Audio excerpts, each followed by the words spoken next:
Hello and welcome to the CNBC TV 18 special. I'm Shereen Bhan and we're coming to you live from Davos 2020. This is our first big event that we kick off our coverage with in association with the Confederation of Indian Industry.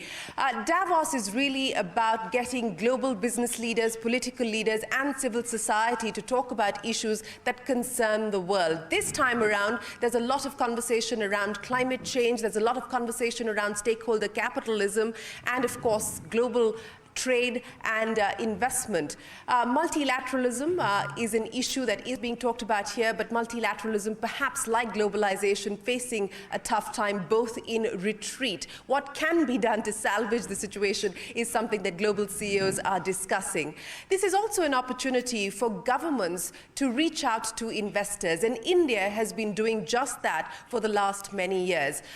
In the past, we've had former Prime Minister Manmohan Singh here in Davos, and we've also had Prime Minister Modi here attending the World Economic Forum's annual meeting, pitching the India story to global investors and to other leaders as well. So today, to kick off our Davos 2020 coverage, we're going to talk about the potential of India as an innovation and investment destination. It continues to be one of the world's fastest growing economies, despite the fact that at this point in time, there is a slowdown that the Indian economy is faced with. Outside of traditional businesses, what we are seeing is a lot of enthusiasm in India's startup ecosystem. In fact, just to give you some numbers and some perspective on the way that that side of the economy has grown, about $550 million were raised by Indian startups in 2010, and for 2019, that number stands at $14.5 billion. So there is upside, there is potential. There are, of course, deficits that need to be addressed, both in terms of policy, and one of the big questions, though, is can technology be the lever that can be used to bridge some of those crucial deficits, for instance, in healthcare and education. So let me kick things off. This is going to be an interactive conversational session. Let me go across to Rama, the Industry and Technology Minister from the state of Telangana. So as I pointed out, states here also pitching their story.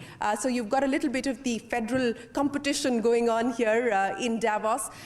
What's the case for India that you're making? Well, firstly, thanks, Shereen, for doing this. Really appreciate the opportunity, and thanks to Government of India as well for co-hosting this event. India is one of the most compelling business stories I think the world has come to start believing in, and the world has come to start looking at it in the right light. Few factors that really work well for us. One of the things, of course, is the whole engine room population, or engine room, segment, which is about 40% of the youth between the age of 20 and 40, is a huge advantage which India has, which I think no other country at this point of time possibly can look at or talk about. Yeah. Secondly, I think the way innovation as an ecosystem is emerging in India is also extremely promising. We've had some brilliant unicorns come up in even the most unlikeliest of locations in India, and just the way all these enterprises, because to quote John Chambers, who I had met last time here, he said the next million or the next couple of million jobs are not going to come from the Fortune 500, with all due respect to the Fortune 500 companies in the room. The next millions of jobs are going to come from this next wave, which will emanate from the startup ecosystem. And so I think India has a huge advantage, which I believe this government, both in Delhi and also in Hyderabad, in the form of our government in Telangana, are going to leverage. One very quick follow-up question, and then I'll go across to the DPIIT Secretary, Mr. Mohapatra. You spoke of how the government in Telangana is going to work with the government at the center. One of the concerns that investors have is that while there might be policy, execution happens at the level of the state, and that is where they face challenges, because licenses have to be given out at the level of the state government, municipal organizations, and so on and so forth. What can be done to ensure that there is a greater degree of predictability, because the experience has been patchy? Well, three things. In fact, firstly, like you said, we all operate under the larger rubric of India. Of course, Government of India being a very supportive government in Delhi, we appreciate what they've done for us. I think three things that really work from a state perspective, because while the larger policy decisions are made in Delhi, the action is in the states. That's a fact. Three things I am focusing on, and Telangana is focusing on personally, ease of doing business. We are Yeah. number one in India. Yeah. And most importantly, the cost of doing business has to be lowered.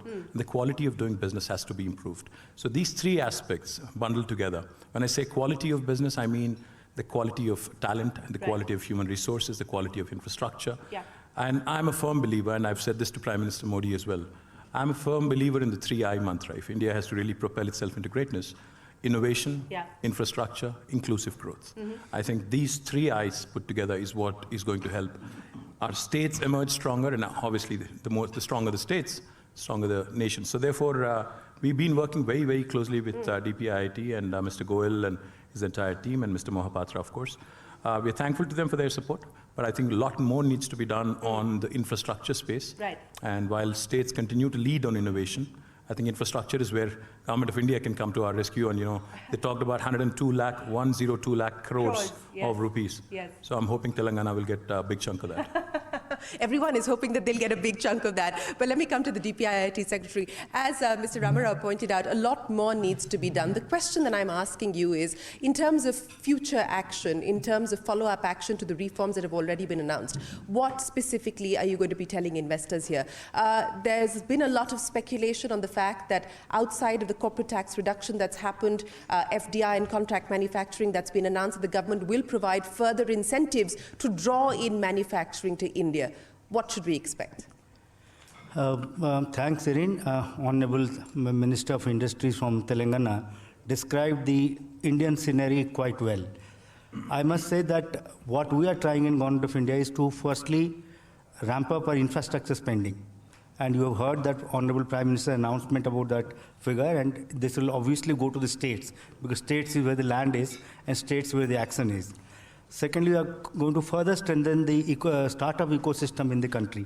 We will try to bring more incentives for them. We will ensure that their credit needs are satisfied in a reasonably cost-effective manner. We are going to give them more R&D incentives, more tax incentives, so that startup preoccupation of Government of India as well as the states is going to continue and further improve.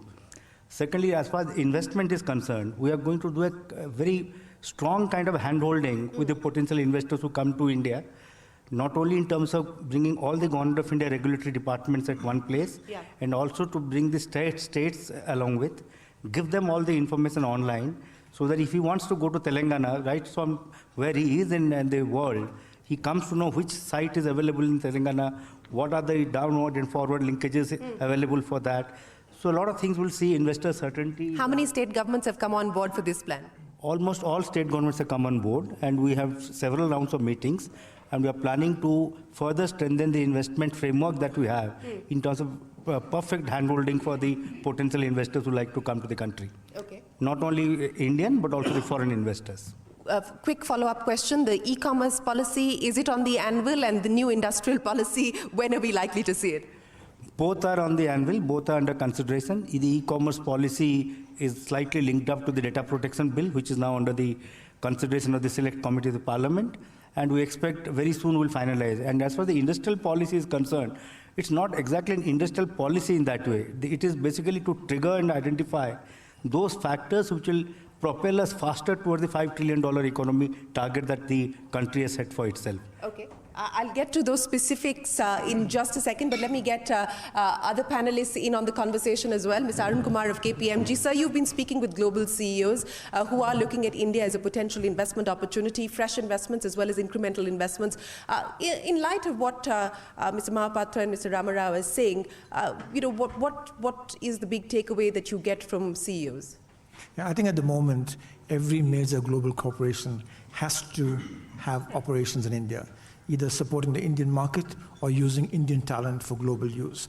We're just seeing an incredible increase in that. There is no let-up in pace. For instance, just to take the case where Indian talent is used globally, there are something like 1,600 global captive centers where large companies have set up operations in India to support globally. And this is not low-end work. This is increasingly high-end work. It's analytics and so forth using AI. So we're seeing that going on, and I don't think any serious corporation that has an eye on the long run can ignore the opportunity in India. Yes, I don't think that they can ignore the opportunity. So let me go across to Vishal, who represents Hewlett-Packard here. Vishal, HP has been a long committed investor in India. And to the point that Mr. Arun Kumar was making, for technology companies, India is no longer just a back office. It is an innovation hub. IBM, Microsoft, Cisco, everyone has their largest employee bases outside of their home territories in India. How do you see that progressing from here on? And B, what do you see the role of technology in being able to address some of these deficits that we just discussed? No, thank you, Shereen. So the way we look at India is through different lenses, right? One, as you mentioned, at HP, we've had a very long-standing relationship with India, going back many, many decades. It all started off with, to your point, leveraging India as a back office hub. But it's completely changed over the last 5 or 6 years. It's not just an innovation hub for us, it's one of our largest markets, right? So we have a huge presence in India.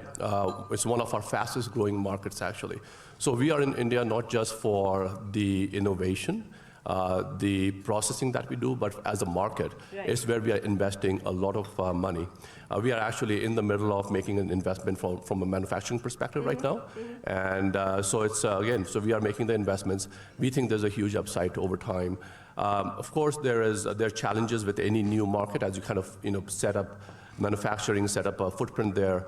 But I think they're all surmountable challenges, right? But the way we think about the market is there will be lots of growth over the next 5 to 10 years. We are in it for the long term. We are going to be investing in the market. It is actually our fastest growing geography from a sales perspective. Okay. So it's all good. So when you say it's the fastest growing geography, give us a sense of the kind of revenue contribution that India provides at this point in time to global revenues and where you see that over the next few years. Yeah, it's amongst the top 5 geographies for us. Big double-digit growth happening in India, and we are seeing more and more adoption of our technologies in India. The different private sector as well as the government is adopting our technologies at a faster rate. So again, lots of upside from us as we see it as a company, the country itself. So, and from an employee base, it's actually, we are slightly different. India is actually our largest employee hub, even outside of even including the US.